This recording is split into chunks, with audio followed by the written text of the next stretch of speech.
Саламатсызбы урматтуу угарман жана көрөрман, кайрадан баарын сүйлөшөбүз программасында угушуп көрүшүп турабыз. Мен аты жөнүм Түмөнбаев Динабек уулу. Биз бүгүн дагы коомчулукка таанымал бир инсан менен маек курмакчыбыз. Студиябыздын бүгүнкү коногу Дордой ассоциациясынын президенти, меценат, коомдук ишмер Аскар Салымбеков агай бар. Аскар Маткабыч, студиябызга кош келиңиз. Жакшы, саламатсыздар. Адегенде эле бул маселеден баштасак, нарындагы ушул курула турган эркин экономикалык аймак же логистикалык борбор ушул азыр коомчулукта талкууга түштү. Анан бирок бул тармак сизге аябагандай жакын. Бир ишкер катары, ошол эле учурда бир бизнести түшүнгөн адам катары, анан саясат жагында билген инсан катары сиз бул долбоорго көз карашыңыз кандай? Азыркы биздин өлкөбүздүн кырдаалын карап көрсөк, баарыбыз эле ушул экономиканы өнүктүрүп, жашоо шарттарыбызды оңойлуу деген сөз тегерегинде болуп атпайбы? Ошол бизге ушул тез ыкчамындай жылбай атканын экономиканын депчи. Анан кийин экономика качан жылат? Экономика ошол тынч өлкөлөрдө, стабилдүү өлкөлөрдө экономикага биринчи орун коюлган өлкөлөрдө, экономиканан кийин ошо саясатты, башка идеологияны жана социалдык маселелерди сүйрөөчү ошо экономика болуп атпайбы? Баягы арабаны ат сүйрөш керек. Биздин өлкөдө мындай тилекке каршы ошол биздин арабабыз дайым алдыда болуп атат да, саясат алдыда болуп, анан кийин ушул ат башынын жанагы логистикалык борборунун тегерегинде дагы саясатташып кеткени байкалып турат. Экономиканы өндүрөлү десек, баардык өлкөлөргө инвестиция керек. Ички инвестициялар, анан тышкы инвестициялар. Тышкы жана түз инвестициялар деп коет. Бул жанагы частный адамдар, өз бизнесмендер өзүнүн акчасы менен келип, ошол мамлекетке кайсы экономикалык проектлерге өзүнүн салымын кошуп анан иштей башташат. Ар бир бизнесмен жөнөкөй акчаны баягы салып эле анан кийин сапырып баягы андайга эч ким барбайт. Ошо бир пайдалайын деген жерге барышат да. Ошо бул жерде инвестицияга Кытайдагы кандай өнүгүп атат, Америкадагы, Россиядагы, башка чоң өлкөлөрдүн баары муктаж. Өнүккөн мамлекеттер муктаж. Бизди айтпай эле коеюн, бизге өтө муктаждуу инвестициялар керек. Анан ушул нарындагы жана ат башы районундагы инвестициялык проектти салынабыз дегенге мен деле сүйүндүм. Ошончо акчасы менен келип тобокелге салып, келип ошол жерге иштейин, ошол жердеги жумушчу орундарды түзөлү. Ошол жерге канча жумушчу орун түзүлсө, ошо миграция да токтойт, салык маселеси да көп маселелер чечилет. Анан кийин казынабыз болсо, анан кийин мынакей пенсия деген маселелер бар, айлык маяна деген маселелер бар, стипендия, пособие деген бар. Ошол баарыбыз айтып атпайбы, качан көбөйтөсүңөр, качан көбөйтөсүңөр. Анан кийин экономикабызда жана жылыштар болбосо, ал эч качан көбөйбөйт. Жана девальвация деген дагы бир эме бар, инфляция деген эмелер бар. Ошонун баардыгы бүт таасирин тийгизип, азыркы алып аткан айлыктарыбыз эме болуп атпайбы, инфляцияга дагы учурап, баалар көбөйүп атат, өсүп атат. Ошого туруштук беришибиз керек да. Ал үчүн мындай күчтүү мындай экономика керек. Биздин мынакей кырдаалды алып келсек, эми бул инвестицияларды тартыш боюнча биз баягы кумтөрдөн оосубуз күйүп калбадыбы?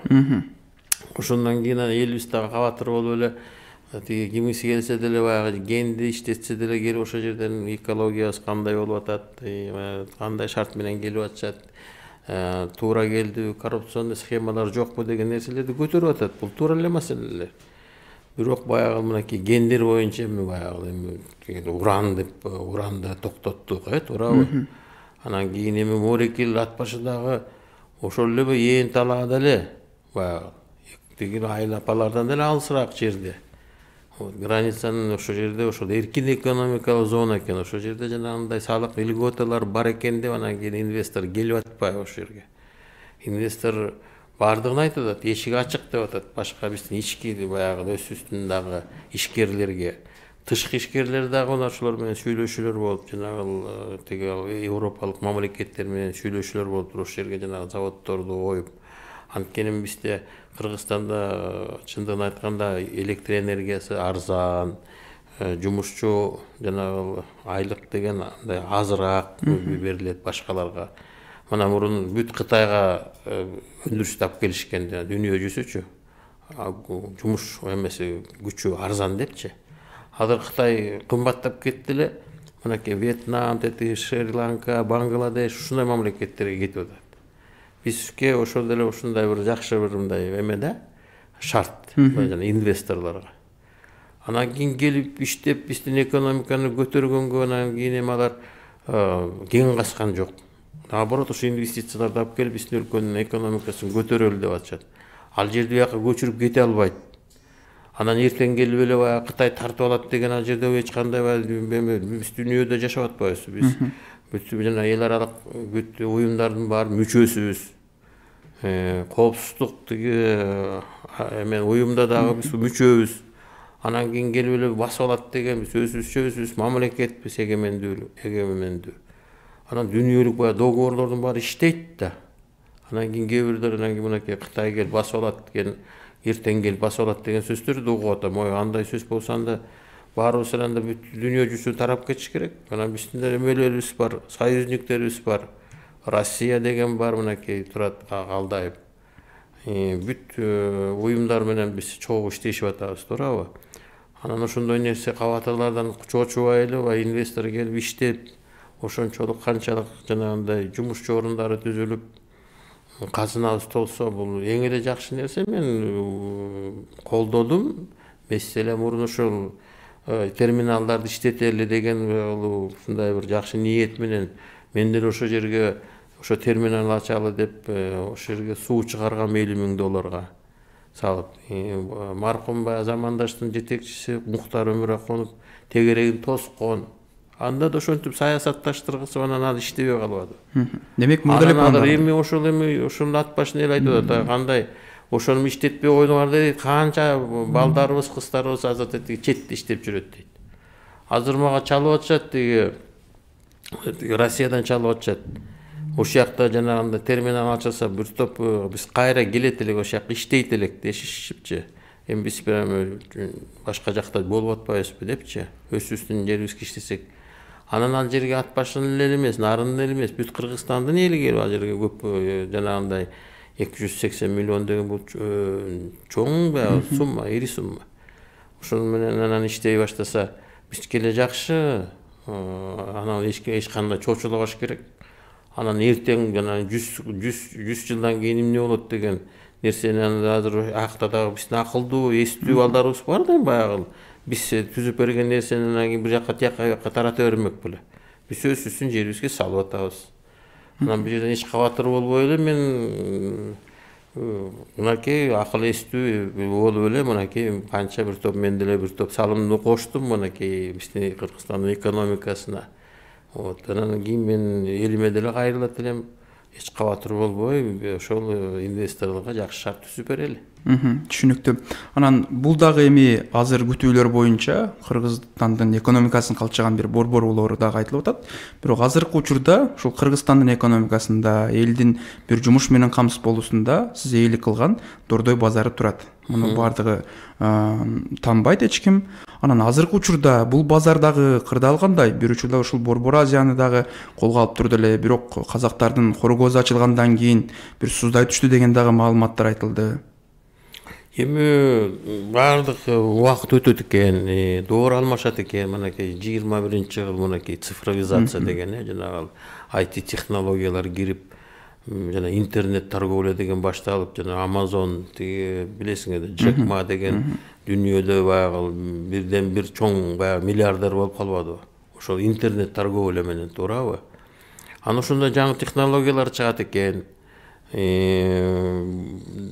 Конкуренция да болот экен, мынакей ошол эле Харгос деп коелу. Биздин мынакей Дордой базары бир 2008-жылы дүйнөнүн 10 ири базарына кирген. Анан эми биздин чыгыш деп коет. Баягы орусча жакшы эме бар, термин. Восток дело тонкое деп. Анан кийин Востокто баягы биздин баягы базарлар менен тиги кайсы кылымдан бери баягы базар менен келет атабыз, Мухаммед пайгамбар дагы өзү соода менен алек болгон киши. Ал киши айткан ырыскы 10 жактан келет. 9'u ошо соода аркылуу келет деп Мухаммед пайгамбардын мынакей айтканы турат. Биздин базарда жасалып турат ошол кире беришинде, дарбазасында. Анын ошол соода деп чыгышта эми баягы цифровизация жана онлайн тиңдей мындай деген баягы соодалар жүрө баштады.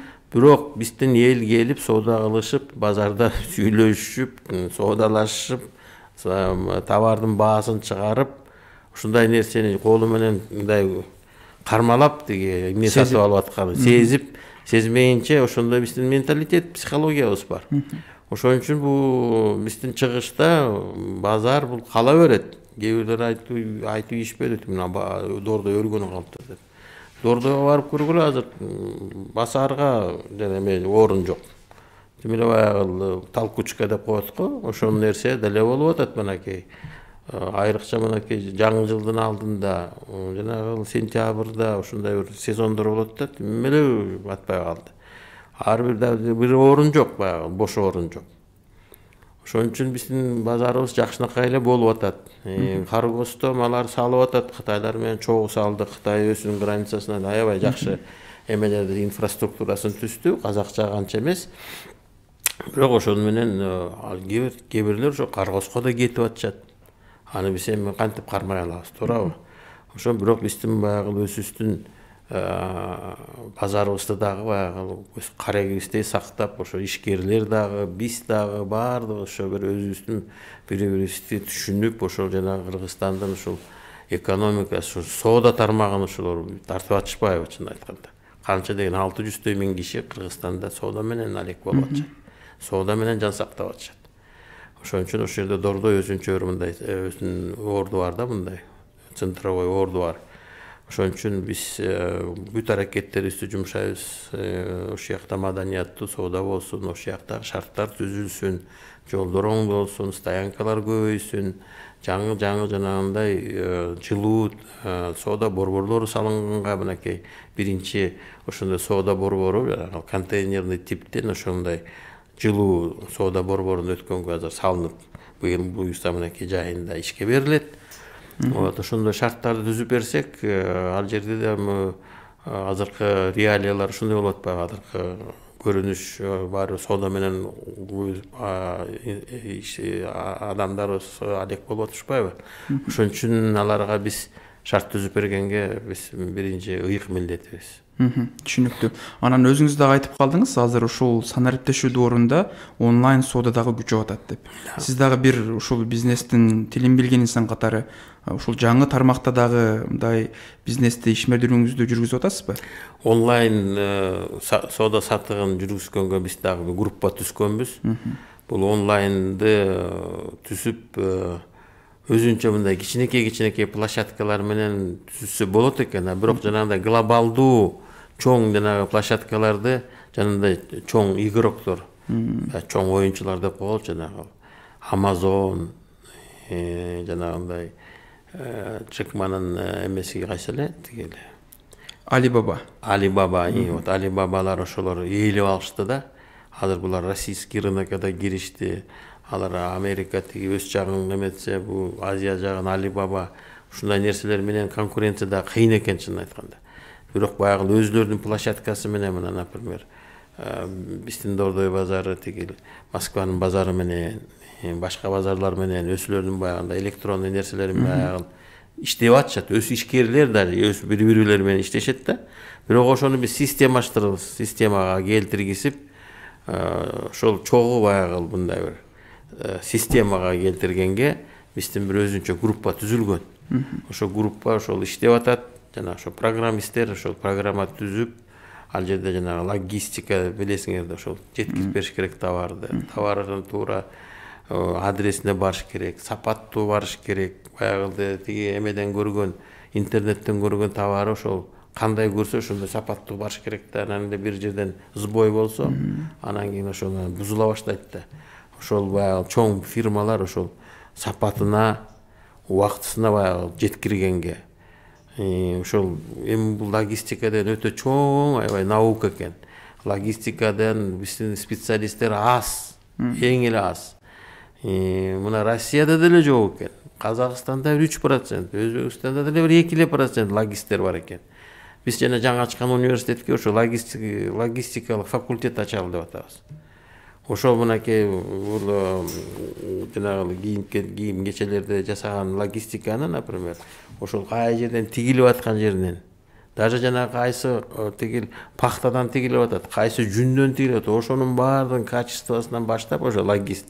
Кайсы фабрикада тигилип атат, анан ошо тигилгенин ошо кандай коробкага упаковка болуп атат, кандай машинеге жүктөлүп атат, вагонго жүктөлүп атабы, фураларга жүктөлүп атабы, же болбосо тиги контейнер, тиги жанагы кемелерге жүктөлүп атабы, ошондон баштап анан кандай жетет, анан кайсы базарга барат, кайсы складка барат, анан ошол жерден анан ал жерден кайсы машинелер азыр үйүнө да жеткирип атышпайбы. Ушунун баардыгын отслеживать эткен адамдар аз экен, жок эс экен. Бул кийим кечени айттым. А эгер жанагы айыл чарба продукциясын ошол кандай үйрөнсө билип атат. Кандай ошол эме продукция алынып атат. Кызылчабы, тиги сабисиби, же болбосо алмасыбы, тиги эмесиби, тиги кигилясыбы, тиги черешнясы. Ошонун баардыгын анан кийин ошо кандай сорттоп, кандай баягы эмесин упаковкасын жасап, упаковкасын кандай машинелерге жүктөп, кайсы жерге холодильникке муздатышка алып барып, ал жерден анан кийин кайра баягы тиги дүкөндөргө, базарларга, анан кийин ар бир үйгө жеткиргенге ушундай нерселер керек экен да. Аябай чоң билим керек экен, терең билим керек экен. Ошондой бир нерселер менен биз дагы ошол ишти алып баралы деп атап жана онлайн деген айтып кетпедикпи? Бул логистика деген чоң бул эме экен, тармак наука экен да. Түшүнүктүү. Анан албетте ушул Кыргызстанда мени таң калтырган бир статистика. Топ 10 байдын бир тизмесин карадык. Адашпасам Акипресс чыгарып турат экен жылда. Анан анын катарында албетте мен сизди баса белгилегим келбейт. Бирок көпчүлүк байлар бир саясатта активдүүлүгүн көрсөткөн байлар. Эми мындан улам сурагым келгени, Кыргызстанда саясатка эч тиешең болбой туруп, көзгө басар бир бай болуу мүмкүнбү? Саясатка тиешеси жок болуш керек да. Саясаттан анан байыган эми башкача саясатта жүрүп, же болбосо жанагы мамлекеттик бир чоң должносттордо жүрүп, анан кийин байып алган дегендер сөз болуп атпайбы, туурабы? Эми алар может бизнеси бардыр, аны изилдеш керек. Мен алардын баарын эле баягы ошо чиновник болуп жүрүп анан байды дегенден алыспын. Аны изилдеп, аны эл билет дегендей. Анан жерден баягы өз маңдай терең менен баягы азыр ошондой балдар көбөйдү. Биздин баягы жаш ишкерлер ошол кредит алып, ошол жанагы кээ бирде $100 менен баштаган деген балдар азыр жакшынакай бутуна туруп уже көп нерселерге, айрыкча цифровизация, IT технологиялар боюнча мына сайт деле ачылып атат, ушундай көп нерселер болуп атпайбы? Ушундагынан бутуна туруп азыр жакшы баягы чоң бизнесмендерге айлангандар болот. Мына курулуш компаниялары кандай кетип атат, катуу. Жөн эле баягы тиги университетти бүткөн балдар ошо курулуш компаниясын түзүшүп, тиги Россияда болобу, ушу бизде болобу түзүп алышып атат. Чоң баягы курулуш компанияларды уже жетиктеп калышты. Мына чоң турак жай комплекстерди сала башташты. Мындай айтып келсек. Андай балдар бар. Анан бизде жалаң саясат аркылуу, же чиновничество аркылуу дегенден алыспыз. Азыр көбүнчөсү түшүнүп калышпады. Азыр баягындай убакыт кетти баягы. Биринчи баягы башаламандык болуп аткан кезде, эгемендүүлүк алып, союз таркап аткан кезде завод, фабрикалар баягы эмеге кетип приватизация болуп, ошондойлор кетпеди азырчы. Азыр эми ошол өзүңдүн маңдай терең менен, өзүңдүн билимиң менен ошол бир бизнеске жетишкендердин саны көбөйгөндөн көбөй баштап атат. Анан мен дагы ушу кайрылат элем, ушул көбүнчө баягы ошо бизнеске көбүрөөк көңүл бурса биздин балдарыбыз. Анан кийин өсүү деле биринчи баштап кеткенден деле өтө кыйынчылыктар болот. Биринчи ошол өсүп көстөгөн ошол бир бизнести бир жакка барып иштеп, ошол бир чоң компанияга иштеп, ал жерден баягы ийне жибин билип ошентип анан кийин көбүнчө ошол бизнесмендер ошентип чыгып кетип атпайбы, бөлүнүп кеткенге баягы туура эле көз караш керек. Ошол эң бала бөлүнүп ошол жаңы өсүүнүн жолу менен кетип атса, ага мен өзүмдү айтайын, эгер башка бир бизнес ачайын тигиндей ачык жол, ачык. Мен даже приветствую. Болду, үйрөндүңбү балам? Дагы өсүң кете аласыңбы? Кете алам. Анда кетсең да давай. Ачык жол деп баягы батабызды берип, ушундай колдош керек да.